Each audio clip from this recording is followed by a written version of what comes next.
Ever need salsas at home? Well, these are two salsas you can have as a staple in your fridge right now. So we're gonna start off by peeling our tomatillos. This is a very simple sauce. All you need is tomatillos, aguacates, Thai peppers, and cilantro. So we're gonna cut the avocado in half, and then very carefully we're gonna go ahead and try to take the pit off of from the avocado with the knife. We're gonna ever so slightly turn, and that should release it. Be very, very careful doing that. We're gonna go ahead and scoop with the spoon. I find this to be the best way to get the meat off the avocado. Some people peel it, some people do all kinds of crazy stuff as you've seen online, but I think this is the most efficient, easiest way to do it. So the Thai peppers, you can use jalapeño, you can use serrano. I'm using 2 Thai peppers. This is gonna bring very low heat. If you want it spicier, maybe bump it up to 4 or not at all. This is the vein and the seeds. This is where all the heat is at.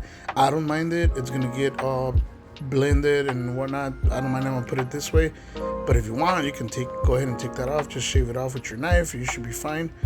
And we're gonna go ahead and put everything into the blender. Make sure we have everything in there. Once everything is in there, we're gonna go ahead and season to taste with salt.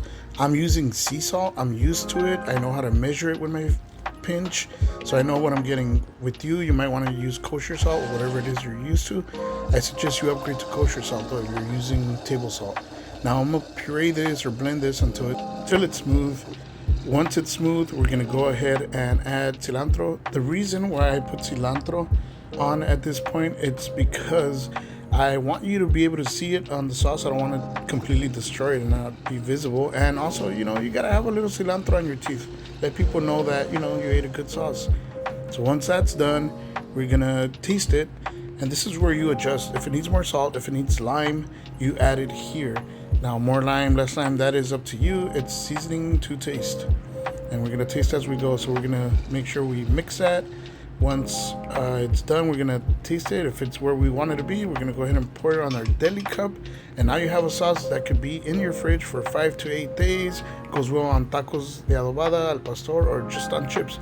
Now for our next salsa, we're gonna need some tomatoes and jalapeño and a box grater. I know what you're saying, a box grater. Why? We have blenders and food processors nowadays, but trust me on this one, the texture is amazing.